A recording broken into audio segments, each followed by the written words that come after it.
My name is Daniel Hale and I am 44 years old. 3 weeks ago, a county code enforcement officer knocked on my neighbor's door with a folder under his arm and a camera around his neck. I watched the whole thing from my kitchen window, coffee going cold in my hand. My neighbor, Brad Coyle, opened the door in his golf shirt and his weekend smile, and I saw that smile fall off his face 1 inch at a time as the officer started reading from the folder. Setback violation, no permit on file, unlawful encroachment onto an adjacent parcel, order to remediate within 30 days.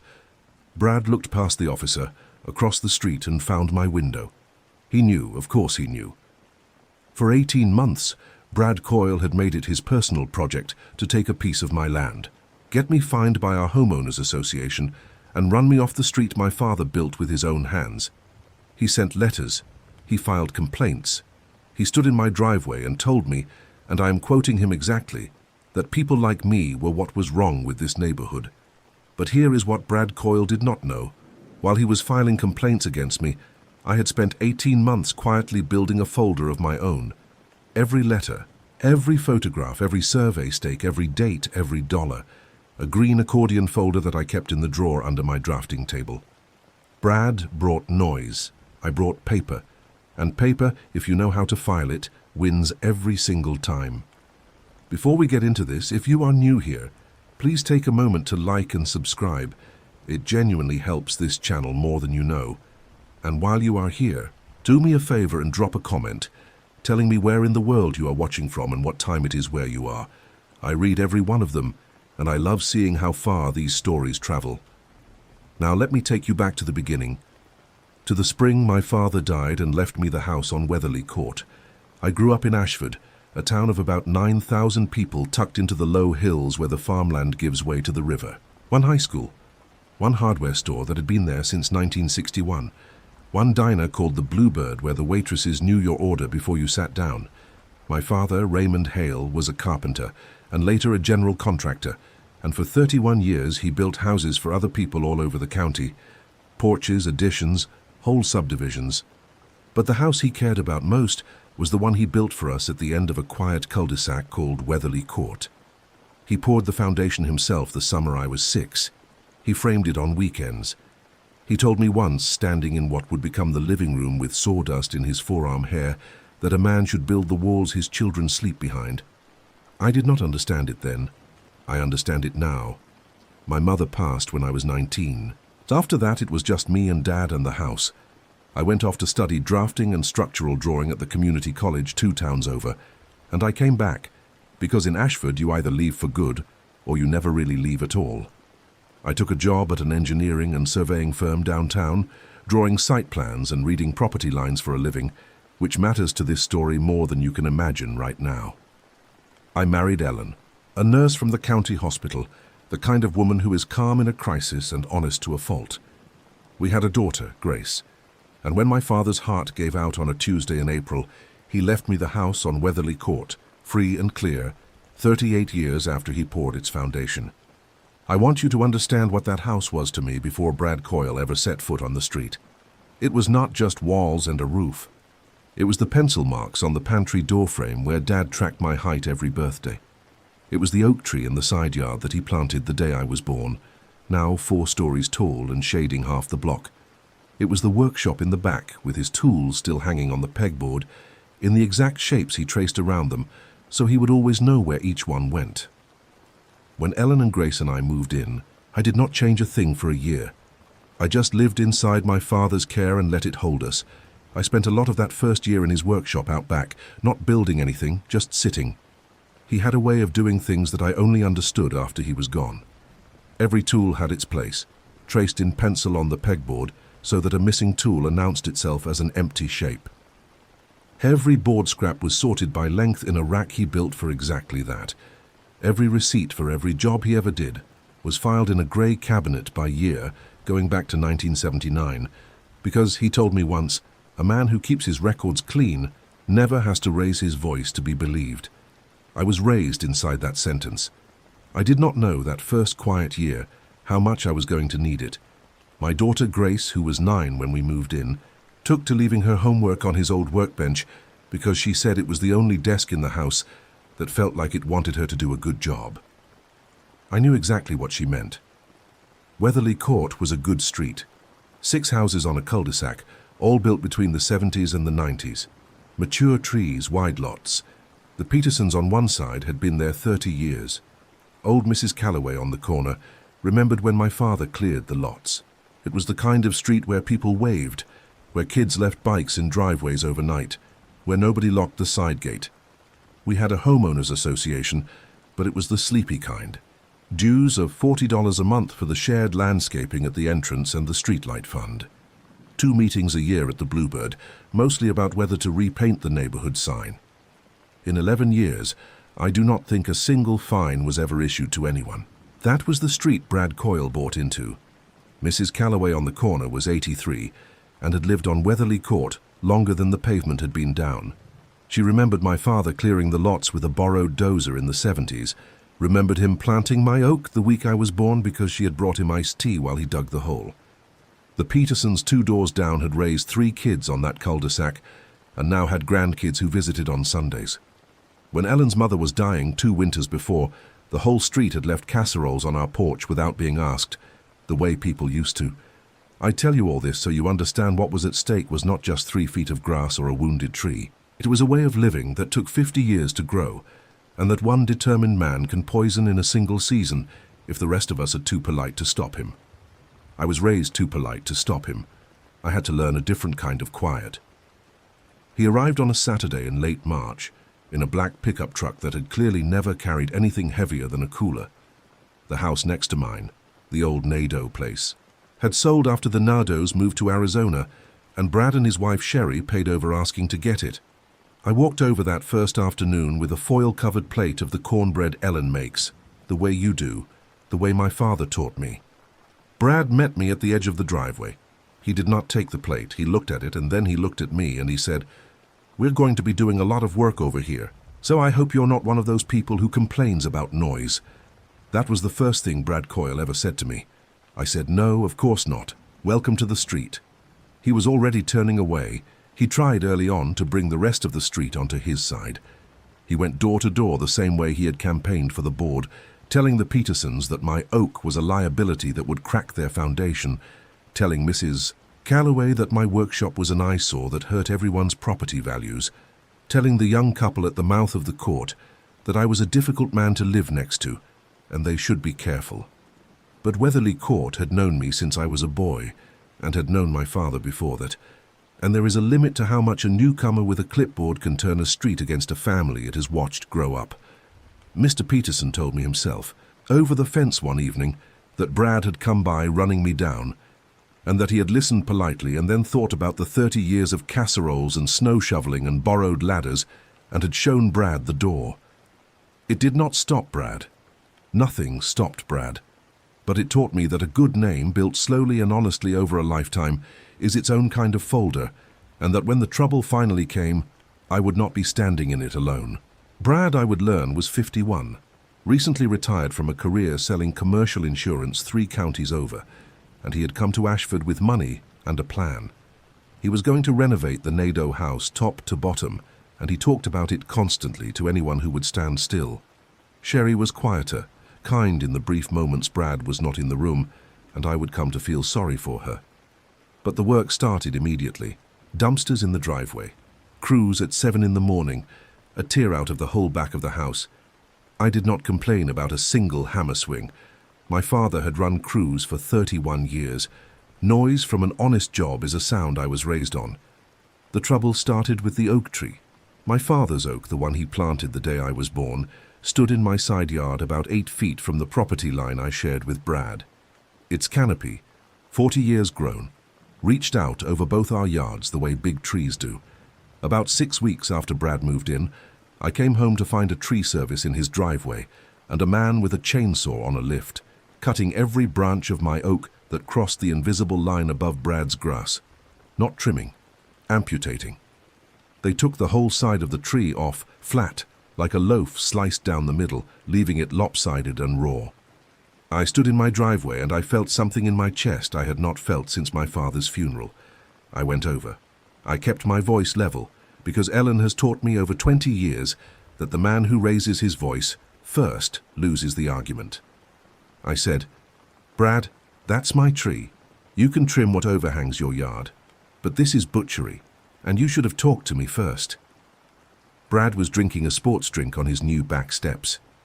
He did not stand up. He said, "Property owner has the right to cut anything that crosses onto his property. Look it up.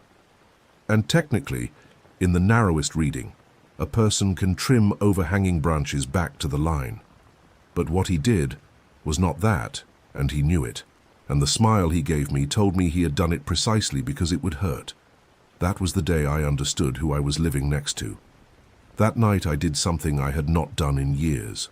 I opened a fresh accordion folder, green, the kind we used at the firm, and I wrote on the first tab in pencil, oak, date, photos. Then I went outside in the last of the light and I photographed the mutilated tree from 6 angles. I did not know yet why I was doing it. My hands knew before I did. I am a surveyor's man. When something is wrong, you document it. The fence came next. In July, Brad announced he was putting up a 6-foot privacy fence along our shared line. "Fine," I said. "That is your right." But when the post-hole crew showed up, I noticed something. The string line they had pulled was not on the boundary. It was 3 feet onto my side of it. I know property lines the way a musician knows pitch. It is literally my profession. I walked out with the plat map from my closing documents, and I showed the foreman, politely, that his string was off. He shrugged and said the homeowner marked it. The homeowner was Brad, watching from his patio with his arms crossed. I called him over. I said, "Brad, your fence line is 3 feet inside my property. Here's the plat. We can pull a tape from the monument at the front corner and settle it in 5 minutes. He would not look at the plat. He said, "My understanding is that line's in dispute. I'd talk to a lawyer before I touched my fence if I were you." There was no dispute. There had never been a dispute. He was inventing one, out loud, in real time, because he had decided that 3 feet of my father's land was going to be his. Now, here is where a lot of men make the mistake that ruins them. They fight loud. They rip out survey stakes at night. They stand in the yard and scream and give the other man exactly what he wants, which is a story where you are the crazy one. I did not do that. I went inside and I added a tab to the green folder. Fence, date, plat map copy, photos of the string line, name of the foreman. Then, the next morning, I did the single most important thing in this entire story, and I want you to remember it if you ever find yourself in a boundary war. I hired a licensed land surveyor, not my own firm, on purpose, an independent one from the next county, so no one could ever say the result was cooked. I paid $940 for a full boundary survey of my parcel, with monuments set at every corner and a stamped recorded plat. I wanted the truth on paper, notarized, unarguable, before Brad Coyle poured a single bag of concrete. The surveyor, a soft-spoken woman named Ruth Ellsworth, who had been shooting property lines in that county for 26 years, came out on a Thursday. She found the original iron pins my father's era had set, still there, right where they belonged. She confirmed the true line, and she confirmed that Brad's proposed fence string was 37 inches over onto my land. She set fresh-capped monuments, bright pink, unmissable, exactly on the legal boundary. Brad came out while she was still working and stood at the edge of his driveway with his arms folded, and I watched him do the calculation in real time. Watched him realize that a licensed, independent surveyor had just nailed the truth into the ground in a color you could see from space, and that his imaginary dispute had died right there on the grass. He said loudly that surveys can be wrong, that he would have his own done. He never did, of course. A man does not commission a survey he already knows will convict him. Ruth heard him, and she did not so much as look up from her tripod. She just said, "Mild as milk. It's all recorded at the county, sir. Anyone's welcome to check my work." That was the first time in months I felt the ground was truly under my feet again, because it was. It was under my feet by $940, and a woman with 26 years of doing things right. Then she said something, packing up her tripod, that I did not fully appreciate until months later. She looked at Brad's half-finished renovation, at the new construction going up in his backyard, and she said, "You know, if he's this loose about your line, I'd want to know whether his own additions are where they're supposed to be." I filed that thought. I filed everything. There were smaller cruelties in between, the kind that do not fit neatly on a survey, but that wear a family down. When Brad graded his backyard for the pool, he sloped it so that every rainstorm sent a sheet of water and mud straight across my property and into the low corner where my father's workshop sat. Twice that summer, the workshop floor flooded, and I spent a Saturday on my knees with a wet vacuum, saving my father's tools from rust, while Brad watched from his patio and did not offer so much as a rag. Photos, date, folder. When my daughter Grace, by then 11, put up a portable basketball hoop at the edge of our driveway, Brad filed a complaint that the ball sometimes rolled onto the street and constituted, in his words, a safety hazard to the community. Grace heard him say it. She came inside and asked me if we had done something wrong, and I had to sit with my child at my father's workbench and explain that no, we had not, that some people are simply unhappy and try to hand their unhappiness to whoever is standing closest. She took the hoop down herself the next morning without being asked, and that, more than any fine, is the thing about Brad Coyle I found hardest to forgive. He made a good kid feel like a nuisance in her own driveway. Photos, date, folder. Brad built his fence anyway. He built it right up against Ruth's pink monuments, which meant that once the truth was staked, he was forced to build on the real line, and he had to eat the loss of the 3 feet he tried to steal. That should have been the end of it. A smaller man than Brad would have licked his wounds and moved on. But Brad Coyle did not lose gracefully. Brad Coyle got even. And the weapon he chose was the one thing on Weatherly Court that had been sleeping peacefully for 11 years. Our homeowners association. That fall, Brad ran for the HOA board. On a street of 6 houses, the board was 3 people, and honestly nobody wanted the job. Mrs. Calloway had been president by default for a decade. Brad went door to door with a clipboard, talking about property values and standards and enforcement. And because most people just wanted the fuss to go away, he got himself voted in as president. Within a month, he had rewritten the enforcement policy. Within 2 months, the letters started, and every single one of them came to my house. The first violation notice said my trash bins were visible from the street on non-collection days. $40 fine. I built a cedar screen around them that weekend. The second said my grass exceeded 4 inches in a rear section, not visible from any road. $40. The third cited my father's oak, my beautiful wounded oak, as an unmaintained tree presenting a hazard, and demanded I remove it entirely or be fined $75 a month until I did. Remove the tree my father planted the day I was born.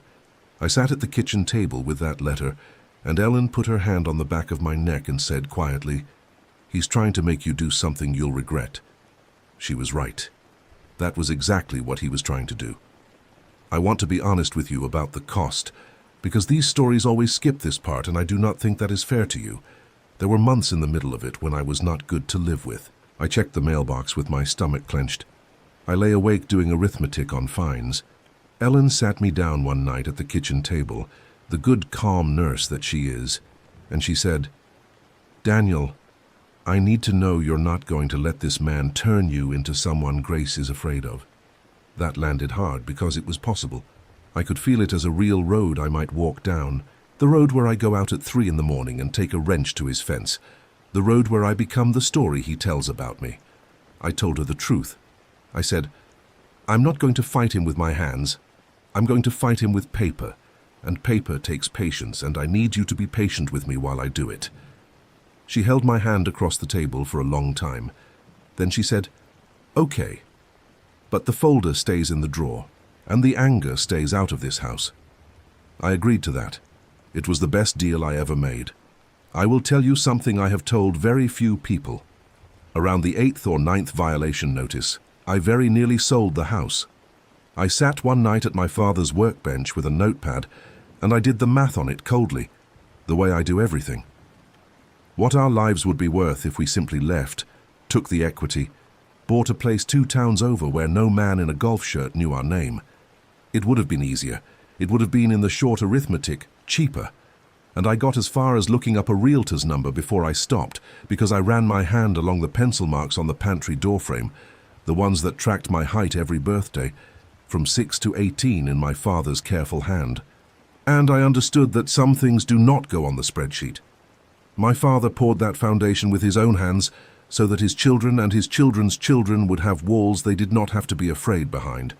If I sold, Brad Coyle would not have taken 3 feet. He would have taken all of it, everything, the whole meaning of the place, and he would have done it without ever setting foot past the property line. I closed the notepad. I did not call the realtor. I decided that night at my father's bench that I was not going anywhere, and that I was going to be more patient than Brad Coyle was cruel. And I was. Patience is a longer weapon than cruelty. It just takes a steadier hand to hold it. Over the next 8 months, I received 11 violation notices from the Weatherly Court Homeowners Association, all signed by Brad Coyle as president, all for things that had never been an issue for the entire history of the street. My mailbox was the wrong shade of black. My holiday lights were up 2 days past the deadline he had invented. A crack in my driveway apron was an unsightly hazard. Every notice carried a fine. I paid some. I appealed others, in writing, always calm, always dated. And every single notice, every check stub, every photograph I took to defend myself went into the green folder. By spring, the folder was 2 inches thick, tab after tab, oak, fence, survey, HOA notice 1 through 11, correspondence. It sat in the drawer under my drafting table, and most days I did not even look at it. I was not plotting, I want to be clear about that, the same way I imagine you would want to be clear if this were your life. I was not lying awake, dreaming of revenge. I was doing what my training and my father had built into me. When something is wrong, you keep the record clean, because someday the truth is going to need a witness, and memory is a liar, but paper is not. I will tell you the moment it turned. It was a Sunday in April, the anniversary of my father's death, and I was in the side yard tending the oak, which had begun, slowly, to fill back in on its butchered side the way strong old trees do. Brad came out of his house with a beer and stood at his new fence and watched me for a while. Then he said, loud enough to carry, "That tree's coming down one way or another, Danny. And when it does, this street's finally going to look like something." He always called me Danny. He knew I hated it. I did not answer him. But I looked past him, at his backyard, at the enormous new structure that had gone up over the winter, and Ruth Ellsworth's words came back to me clear as a bell. I'd want to know whether his own additions are where they're supposed to be. So on Monday, I did what I do for a living.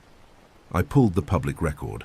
Every permit, every plat, every filing for the Coyle property was a matter of public record at the county building department, and I knew exactly how to read all of it.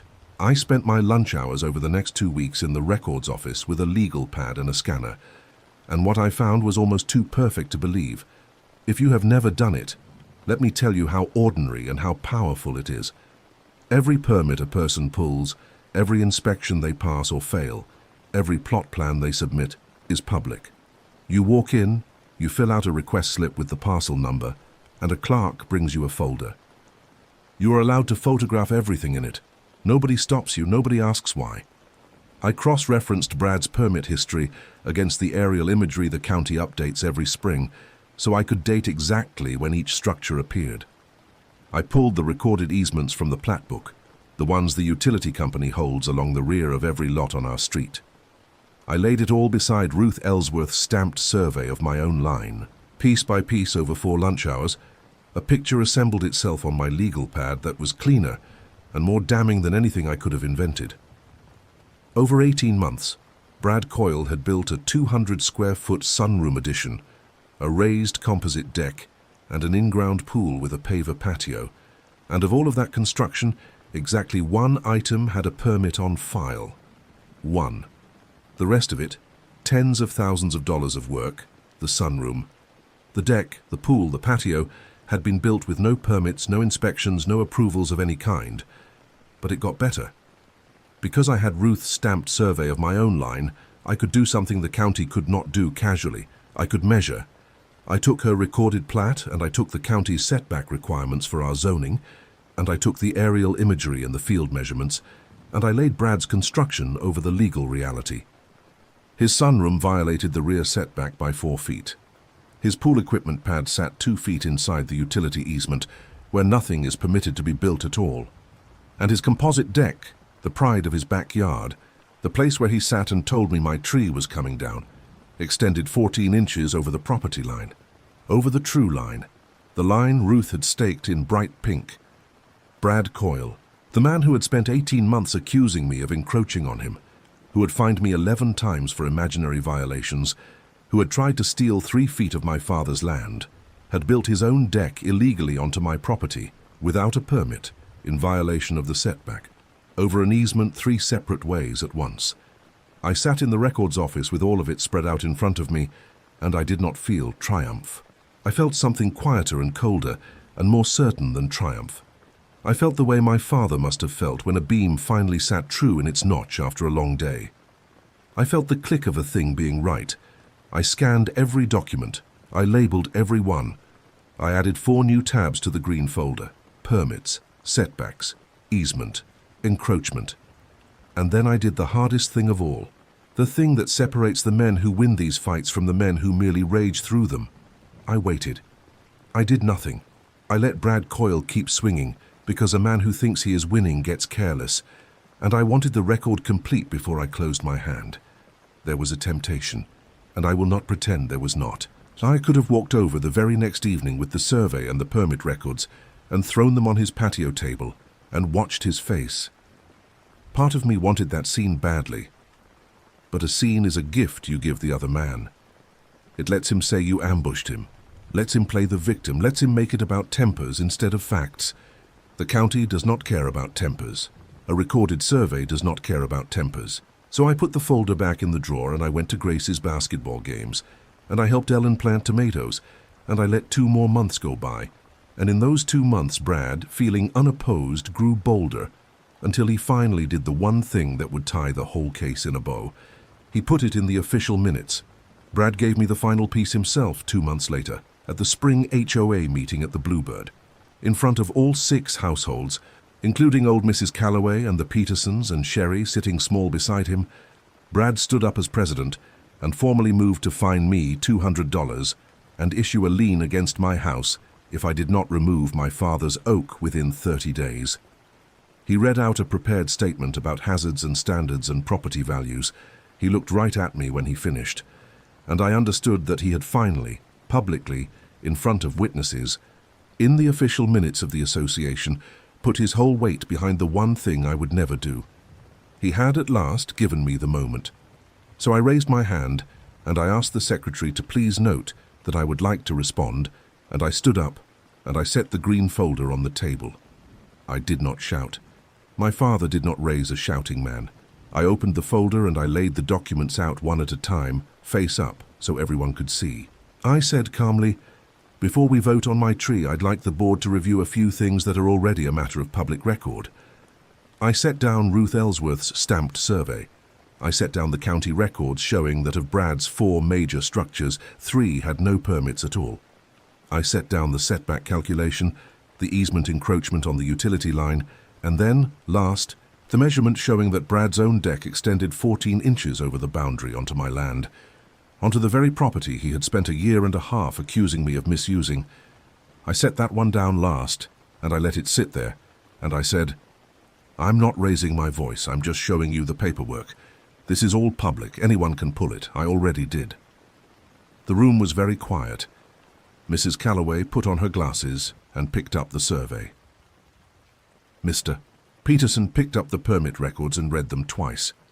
And Brad Coyle, the president of the Weatherly Court Homeowners Association, sat there with the color leaving his face, because he understood, all at once, what I had understood 2 months earlier in the records office.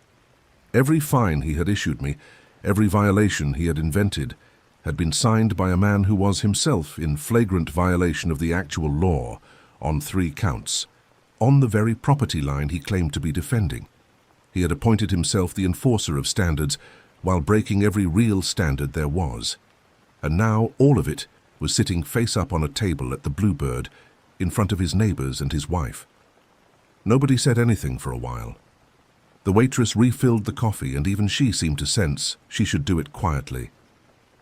Mrs. Calloway took off her glasses and looked at Brad the way a schoolteacher looks at a boy who has finally been caught, more disappointed than angry. Mr. Peterson slid the permit records back to me and said, "To the room, not to Brad." Well, that's a lot of building for one permit. Sherry Coyle was staring at the table with her hands in her lap, and Brad, who had a prepared statement about my tree still sitting in front of him, opened his mouth once and closed it, because there is no speech in the world that answers a stamped survey. I did not press. I did not need to. I simply gathered my documents back into the green folder, tab by tab, and I said, I'd ask the board to table the vote on my tree until these matters are resolved.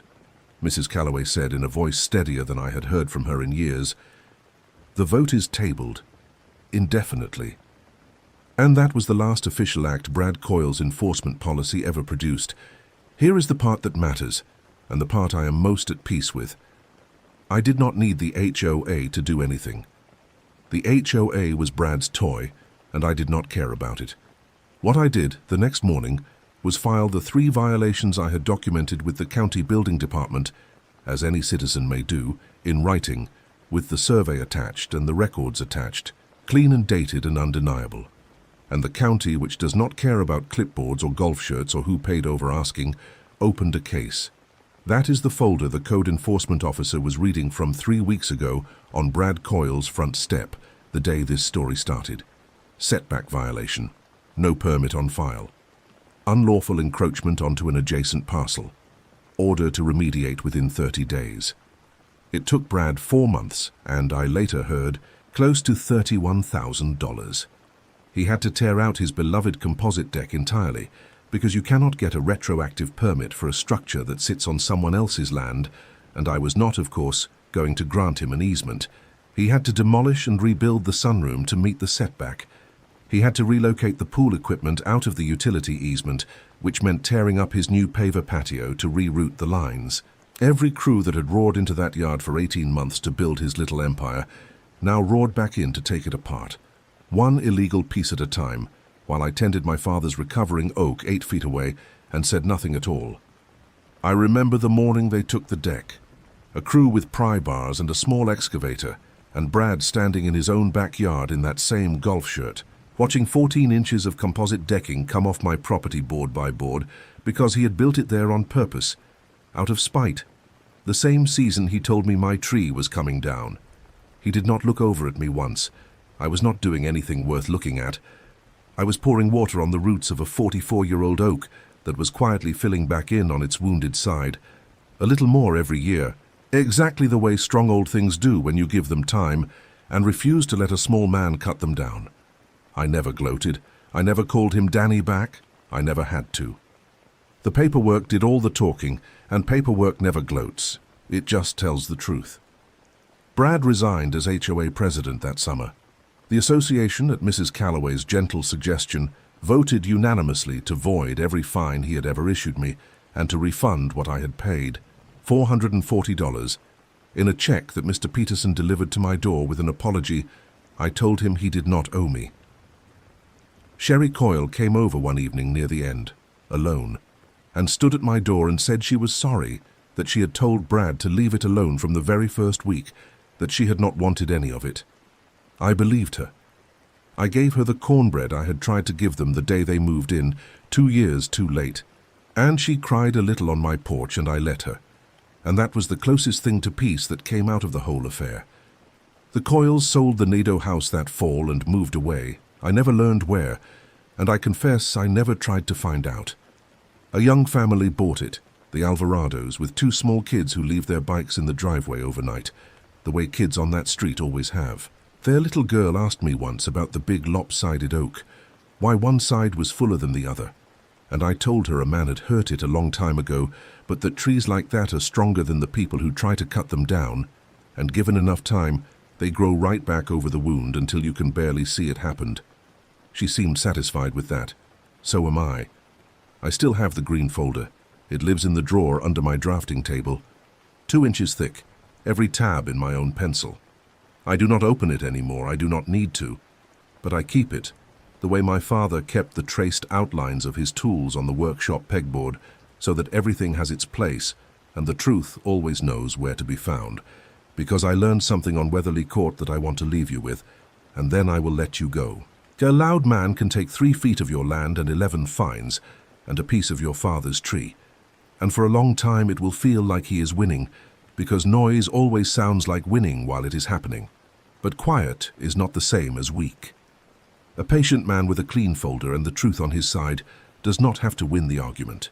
He only has to wait for the other man to sign his name to the lie. And they always do. They always do. People ask me sometimes when I tell this story whether I feel bad about what happened to Brad, about the $31,000 and the torn-out deck and the humbling in front of the whole street. And I tell them the honest truth, which is no, I do not, and here is why. I never did a single thing to Brad Coyle. I did not touch his property. I did not raise my voice. I did not lie or exaggerate or invent one dispute. Everything that fell on Brad Coyle was built by Brad Coyle with his own hands on land that was not his, in violation of laws that exist to protect his neighbors, without the permits that every honest builder in this county pulls. I did not punish him. I simply refused to look away, and then I let the truth do what the truth does when you finally hold it up to the light. The wound in my father's oak has almost closed now.